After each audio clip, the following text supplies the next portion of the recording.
훅 인터뷰. 훅 인터뷰 이어갑니다. 경제가 걱정입니다. 민생 문제입니다. 이런 얘기 많습니다. 더불어민주당이 민생 회복하자 하면서 자영업자, 노동조합, 주거단체 등 민생단체들과 함께 민생연석회의 띄웠습니다.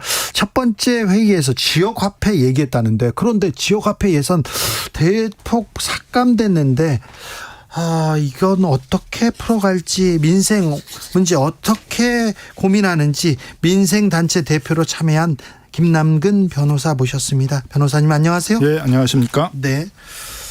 민생 챙겨야죠.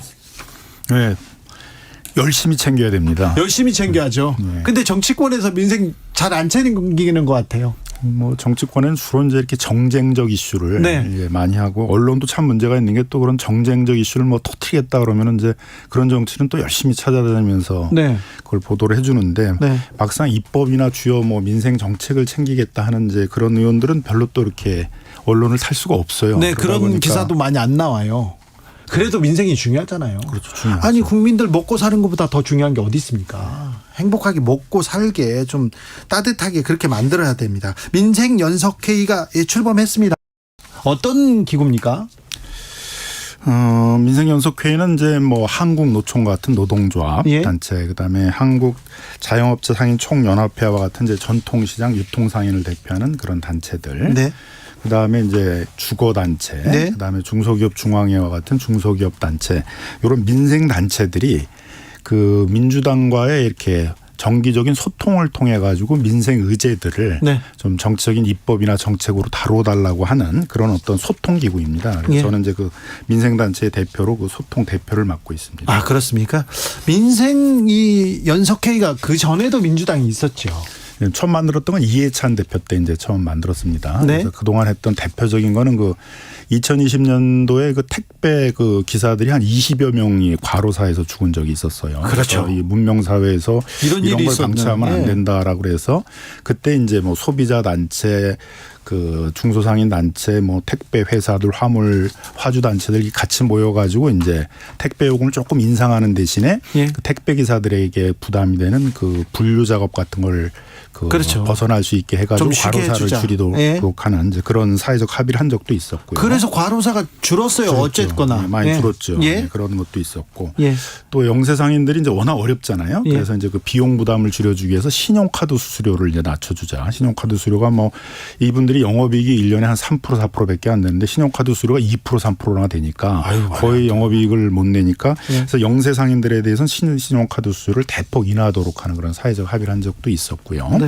중요한 일 많이 했네요. 그렇죠. 이제 그런 네. 이제 그 구석구석의 민생 이슈들을 많이 다뤘죠. 네. 뭐 예를 들면은 또 보험회사가 보험 사고가 생겼을 때 정비업체한테 이렇게 견적을 주질 않고 예. 그냥 일단 수리하라 그런 다음에 네. 자기들이 생각하기엔 이 정도가 적당하다고 이런 식으로 이제 수리 비용을 줬어요. 그러다 네. 보니까 정비업체들이 굉장히 어려웠었는데 200만 원 이상의 보험 사고에 대해서는 반드시 견적을 내고 네. 그 견적에 따라서 수리비를 주도록 하는 그런 이제 사회적 합의를 한 적들도 있었고요. 예. 이런 얘기 더 해야 되겠는데요. 이번에 민생 연석회의에서 첫 주제로 지역화폐 예산 다뤘다면서요? 뭐 굉장히 어려운데 이제 대기업들보다 더 밑바닥에 있는 중소상인들이 더 어렵습니다. 예. 근데 지역에서 백화점이나 대형마트에 가서 소비를 하게 되면 그 수입은 그 지역에 남는 게 아니라 네. 서울에 있는 본사로 다 가버리는 거거든요. 네. 그러니까 그 지역화폐는 그 지역에 있는 중소상인들한테만 쓰도록 되어 있거든요. 예. 그러면 그 지역에서 소비가 일어나게 되고 또 그렇게 해서 지역 중소상인들이 수입을 올리게 되면 또 그걸 또 지역에서 쓸 거 아니에요? 예. 그래서 이제 지역에서의 어떤 선순환 경제가 일어나는 것이죠. 지역화폐 이거 이재명 정책 아니냐, 이재명 표 정책이다, 이런 또 딱지가 좀 붙어 있는 것도 맞아요. 그래서 그런데 윤석열 정부 들어서 지역화폐 예산 다 대폭 삭감됐잖아요. 지금 지역 이제 정확히 법률 용어는 지역사랑 상품권입니다. 예. 이제 지역화폐라고 그렇게 표현을 하는 건데 네, 상품권. 그 지역화폐를 사용하고 있는 지방자치단체는 250개 단체나 되거든요. 네. 그러니까 어떤 특정 지방자치단체에서 이걸 한 것처럼 하는 것들은 이제 좀 굉장히 왜곡된 주장이고요. 아, 그렇습니까? 뭐 국민의힘이 지방자치단체장으로 있는 부산이나 포항에서도 조사를 해보게 되게 되면 96%가 이제 만족한다 이용에. 그리고 네. 실제로 지역 경제의 한 76% 정도의 어떤 그 생산 유발 효과들을 갖고 온다. 그래서 다 긍정적으로 얘기를 합니다. 네. 근데 이제 문제가 되는 건 중앙 정부가 예산 지원을 안 해주겠다는 게 쟁점이거든요. 예. 근데 그 2022년도에 이게 한 7,500억 정도를 중앙정부 예산으로 지원을 했는데 갑자기 윤석열 정부 들어오니까 예산을 전부 삭감한다 그랬어요. 네. 그래서 그래서 국회에서 이제 많이 논란이 있었고 중소상인들이 이제 많이 문제 제기를 해서 한 3,250억 정도가 2023년도에 중앙정부 예산으로 잡혔습니다. 근데 2024년도에 또 전부 예산을 삭감하겠다고 하고 있거든요. 네. 아직 경기가 굉장히 어렵잖아요. 그래서 중소상인들의 어떤 이 밑바닥 경제를 살리기 위해서는 2024년도에도 일정한 이제 지역화폐 예산을 책정해야 된다라는 것이고 네. 또 옛날에 이제 그 최저임금 이런 문제를 두고선 노동조합하고 중소상인들이 많이 갈등도 있었잖아요. 예, 예. 그래서 최근에는 한국노총 같은 노동조합들은 이런 지역화폐를 열심히 써서 예. 조합원들로 하여금 사용하도록 해가지고 지역에 있는 중소상인들 살리고 중소상인들과 연대하겠다 또 이런 것도 있어요. 그래서 네. 그런 지역적 차원에서의 그런 지역화폐 그 사용하기 캠페인 뭐 이런 것도 지금 전개하려고 하고 있습니다. 네. 민생 뭘 챙겨야 되나. 자, 코로나 때보다 더 힘들어요. 그런 분들 많습니다. 코로나 때는 또 정부에서 좀 지원해 줬으니까 살만했는데 지금은 뭐 장사도 안 되는데 세금도 더 내라고 합니다. 중소기업 자영업자 다 힘들다는 얘기만 하는데요. 이런 부분도 조금 다뤄줍니까? 그리고 비정규직 처우 좀 개선해 주세요. 계속 얘기하는데 이런 부분도 조금 달래줍니까? 네, 그렇습니다. 이제 많은 논의를 하고 있는데 예를 들면 비정규직들은 노동조합의 조직이 안 돼 있거든요. 네. 그래서 비정규직을 지원하는 이제 여러 그 센터들이 있어요. 뭐 노동인권 상담센터 같은 것들도 있고 특히 이제 비정규직들은 5개에서 많이 일을 하는데 쉴 데가 없거든요. 네. 지금 같은 폭염에 배달 기사들이 어디 가서 쉴 데가 없어요. 그래서 서울만 하더라도 주요 지역에 한 5개 정도의 지금 쉼터를 마련했어요. 예. 또 추운 겨울이 되면 대리기사 이런 분들이 어디 가서 대기하고 있을 그거 좀 데가 없어요. 안타까워요. 추운 데서 발발 떨면서 예. 대기를 하고 있어야 되잖아요. 그래서 그런 분들을 위해서 쉼터 같은 걸 만들었는데 이런 예산들을 이제 전부 줄이려고 하고 있습니다. 그래요? 그래서 이제 그런 비정규직들을 지원하기 위한 쉼터나 그런 센터 예산 같은 것들을 살리자고자 하는 이제 그런 입법들도 좀 추진하는 논의들을 하고 있고요. 또 중소기업들은 한 47% 정도, 한 절반 정도가 납품 거래를 하거든요. 예. 근데 납품 거래라는 건 이제 해외로부터 뭐 철강이라든가 그런 플라스틱 원재료 같은 것들을 이제 석유를 사와 가지고 그거를 가공해서 부품이나 소재를 뭐 자동차에서 네. 조선해서 이런 데 납품하는 거잖아요. 근데 원자재 가격은 크게 올랐는데 30% 40% 올랐는데 그걸 납품 단가에 반영을 안 해주는 거예요. 아이고 안 되죠. 그래서 중소기업들이 납품 거래라는 중소기업들이 전부 적자로 돌아갔습니다. 그래서 이제 법률로 할 수 없이 이제 강제를 해서 올해 10월부터 납품 대금 연동제라는 걸 실시를 하게 되는데요. 네. 그게 이제 기업마다 다 차이가 있거든요. 그래서 네. 뭐 삼성형 납품대금 연동제, 현대차형 납품대금 연동제, SK형 납품대금 연동제 이런 게 이제 만들어져야 됩니다. 그래서 네. 그런 것들을 이제 만들자고자 하는 그런 이제 운동들도 벌일 예정이 있습니다. 유민정님께서 서울페이 쓰이는데요. 불편해요. 체크카드처럼 쓸 수 있는 적립식 카드 좀 발급해 주세요. 얘기합니다. 하비샴님께서 저는 지역화폐 10% 할인받아서 잘 쓰고 있습니다. 지역화폐에 대한 관심이 좀 크군요. 또 눈여겨보는 민생 과제 있습니까? 요즘 이제 건설 현장에서의 부실 시공 문제가 많이 그 부분 좀 짚어주세요. 근데 왜 그렇게 되냐면 이게 불법 다단계 때문에 그러거든요. 원청, 하청 이것 때문에 그런 거 아닙니까? 원청에서는 뿌러코처럼 이제 사건만 이렇게 수주를 한 다음에 네. 그걸 이제 전부 하청들에게 줘요. 그러니까요. 하청들은 또 자기가 하는 게 아니라 그걸 또 그 밑에 하청을 주면 맞아요. 결국은 이제 영세 업체들이 막 공기를 단축해가면서 밤새워서 일을 하고 그다음에 숙련공을 쓸 수가 없으니까 외국인 저임금의 노동자들을 주로 쓰다 보니까 네. 최근 문제가 되고 있는 소위 이제 무량판 공사라는 것들은 숙련공이 해야 되는 거거든요. 굉장히 네. 정교한 철근 시공들을 해야 됩니다.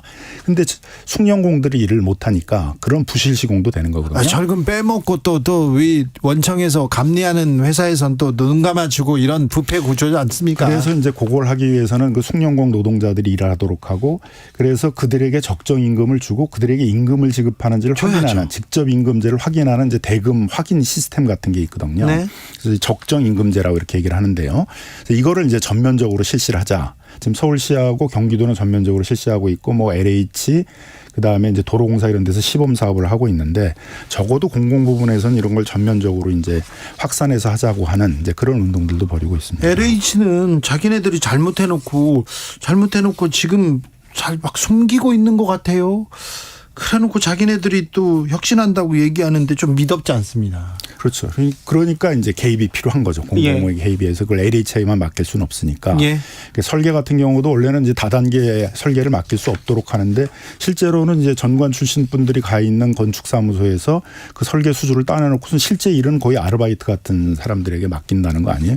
그러니까 그 설계에서의 문제가 있는 것들을 제대로 체크를 내지 못해서 이번에 이제 무량판 공사의 부실 공사 같은 게 나타나고 있는 것이어서 이런 것들을 하기 위해서는 이제 결국 건설 현장에 있는 사람들이 제값을 받고 그런 숙련된 그 업무들을 할 수 있도록 하는 시스템을 만들 필요가 있는 것입니다. 그래서 그런 이제 적정임금제, 물론 불법 다단계 근절과 같은 운동들을 이제 건설 노동자들하고 또 건설 전문가들하고 하는 이제 그런 운동도 벌릴 예정입니다. 중소상공인들 식당 하시는 분들도 있는데 플랫폼 기업들 과도한 수수료 문제가 가장 큰 부담이다 이 얘기합니다.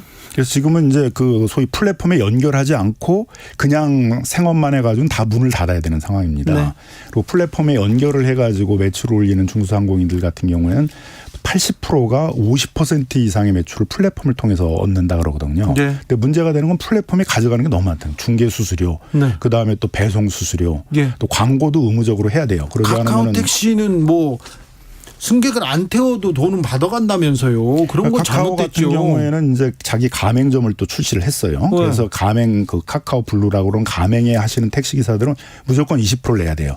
근데 호출 받은 것만이 아니라 지나가다 손님 태운 것까지 합쳐가지고 이제 20%를 내야 돼요. 이거는 불로소득이죠. 그래서 과도하다라는 또 불만이 있죠. 근데 문제는 또 비가맹 택시가 훨씬 더 많은데 이분들한테 배차를 안 해줘요. 가맹 택시한테 배차 몰아주기로 했다가 요번에 이제 공정거래위원회부터 걸려가지고 한 270억 정도의 과징금 처분을 받았는데요. 그러니까 일반 택시 기사들은 배차를 못 받으니까 어렵고 가맹 택시 기사들은 배차는 받는데 또 많은 수수료를 내야 되니까 어렵고 이게 플랫폼 경제는 많이 확산돼서 편리함도 있지만 이런 독과점 문제를 방치하다 보니까 우리 사회에서 피해를 보는 그런 그 노동자들, 소비자들, 중소상공인들이 많아져서 이 부분에 대해서는 이제 세계적으로 대부분 이 독과점 플랫폼에 대한 불공정 행위를 규제하는 입법들을 만들고 있거든요. 만들어야죠. EU도 이미 5월부터 시행을 하고 있어서 이런 이제 그 플랫폼들의 어떤 독과점 불공정 행위를 막기 위한 어떤 입법을 추진하는 운동 그런 것도 이제 벌일 예정입니다. 전세 사는 사람들 불안해하는데 이 부분을 조금 좀 완화시켜줄 만한 그런 정책도 좀 생각하십니까? 뭐 전세 사기 특별법을 지금 만들었는데 너무 범위가 좁아요. 전세 사기로 임대사업자가 형사 처벌을 받아야만 그 임차인들도 구제를 받는 식인데 문제가 되는 것들은 이제 전세 기간이 만료가 됐는데 보증금을 못 돌려받고 있는 사람들이 부지기수거든요. 근데 임대사업자가 다 형사 처벌을 받고 있는 건 아닙니다. 그렇죠. 그런 분들에 대한 대책도 있어야 되고 또 뭐 사안 중에 굉장히 다양한 사안들이 많습니다. 뭐 신탁회사에게 신탁이 되어 있는데 임대사업자가 신탁회사하고 임대차 계약을 체결한 게 아니라 자기랑 임대차 계약을 체결하게 만들고 나중에는 이제 내가 책임질 수 없다. 신탁회사도 책임질 수 없다 그래가지고 보증금을 다 날리게 되는 그런 경우들도 있고 또 근린생활시설 같은 데다가 주택이 아닌 데다가 임대차를 해가지고 피해를 본 사람들도 있거든요.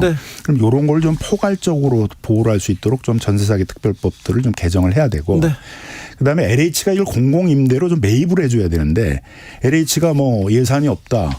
5조 원이나 되는 이제 공공 매입 임대 예산을 다 잘라버려 가지고 그래서 이거를 이제 공공적으로 해결을 안 해주니까 임차인들 스스로 문제를 해결하기가 어려워서 피해가 좀 많이 장기화되고 있는 상황이거든요. 그래서 이제 그런 문제를 해결하기 위한 그런 운동도 벌려나갈 예정입니다. 변호사님이 얘기한 것만 좀 고쳐줘도 좀 나아질 거야 이렇게 생각하는 분들 많은데 이게 가능하겠습니까? 정치권에서 특별히 정부에서 이 민생 법안들에 대해서 별로 관심이 없는 것 같아 보입니다. 그래서 뭐 저는 이제 일단 뭐 민주당이라도 민생 연석회의라는 걸 통해 가지고 민주당은 민생에 관심이 있습니까? 민주당도 뭐 예를 들면 이제 과거에는 또 뭐 혁신 성장이라고 그러면서 이제 뭐 그 혁신 기업들 키워야 된다, 신산업 키워야 된다 그래서 이제 민생 문제를 좀 잘 안 다뤘죠. 그래서 1기 때와 달리 한 2기 때는 뭐 민생 연석회의라는 게 공개적인 회의도 열리지 않았었어요. 어떻게 보면 지금 다시 지금 그걸 한다라는 이제 그런 좀 의미가 있는 것 같은데요. 지금은 다시 의지를 갖고 있습니까? 그래서 적어도 이제 저희는 한 달에 한 번씩은 좀 주요 민생 의제를 가지고 공개적인 회의를 하자. 이런 걸 하겠다는 걸 좀 공개적으로 의지를 밝히자 민주당이 그런 것들을 요구하고 있는 것이죠. 그 이재명 대표가 하신답니까? 뭐 하겠다라고 지금 하고 있습니다. 윤석열 정부한테는 민생 정책 민생 좀 챙기라고 뭘 하십니까? 그러니까 이제 윤석열 정부는 이제 대기업들에게 자율권을 주면 대기업들이 이제 수입이 많이 생기면 낙수 효과에 의해서 뭐 중소기업이나 노동자나 소비자한테도 간다 그러는데 낙수 그런 게 안 효과는 된다라는 건 이미 이명박 정부 때 이제 우리가 다 확인했잖아요. 봤잖아요. 낙수 효과가 지금 전설 속에서나 나오는 뜬구름 잡는 얘기라는 거는 이명박 정부 때는 다 그랬습니다. 봤죠. 그래서 그 이명박 다음은 정부 모르는. 말래도 그래서 어떻게 했냐면 결국 대기업들에서 맡겨서는 안 되구나 그래서 동반성장위원회라는 걸 만들어가지고 예. 정운창 국무총리가 까지 임무를 맡겨가지고 대기업과 중소기업 사이에 있어서의 뭐 동반성장 이런 것들을 추진을 했었거든요. 네. 저는 뭐 윤석열 정부도 대기업만 믿고 하다가는 뭐 결국 경제 이렇게 살려내기 어렵다 이렇게 보고요. 지금부터라도 좀 민생 문제를 윤석열 정부가 적극적으로 챙겨야 된다 이렇게 생각합니다. 그러면 민생 챙겨야죠. 민생보다 더 중요한 게 뭐예요? 그러려면 언론에서 관심을 가져주셔야 돼요. 2%에서도 보면은 다 이런 정쟁적인 이슈를 많이 다루시지 이렇게 민생 이슈들 잘 안 다루시잖아요. 변호사님 와가지고 이렇게 듣는 거 보세요. 그러니까 정기적으로 하셔야 돼요. 제가 네. 보기에는 여기 KBS 라디오에서도 네. 정기적으로 이 민생 이슈를 의식적으로 다뤄줘야지 네. 이제 이런 게 정치적으로도 좀 해결이 되면서 민생이 좀 중요한 이슈가 될 수 있습니다. 제가 있는 한 열심히 하겠습니다. 예, 기대해 보겠습니다. 자, 윤석열 정부에서 이 정부에서 자 정치권에서 이것만은 좀 다뤄라 이런 민생 정책이 있습니다. 이것만은 좀 챙겨주세요 이런 거 있습니까? 어쨌든 경제가 뭐 양극화가 굉장히 심해지고 있습니다. 예. 그래서 물론 대기업들의 경쟁력을 키우고 활성화하는 것도 필요하지만 이 밑바닥을 좀 봐줘야 되는데 네. 그래서 자영업자, 뭐 비정규직 노동자, 뭐 특히 이제 뭐 건설 뭐 부분에 있어서의 건설 산업 노동자 뭐 이런 좀 경제적 약자들이 해결해야 되는 이제 그런 그 민생 이슈들 네. 이런 걸 좀 하나씩 좀 챙기는 예. 이제 그런 정책을 좀 추진해 줬으면 좋겠다는 바람입니다. 네. 부산 자영업자 10명 중 9명이 지역화폐 동백전이 반드시 필요하다 이런 의견이 있었습니다. 중소상공인 살리기 협회가 2022년 11월에 실시한 자체 여론조사였습니다. 김남근 변호사 말씀이었습니다. 감사합니다. 예, 감사합니다.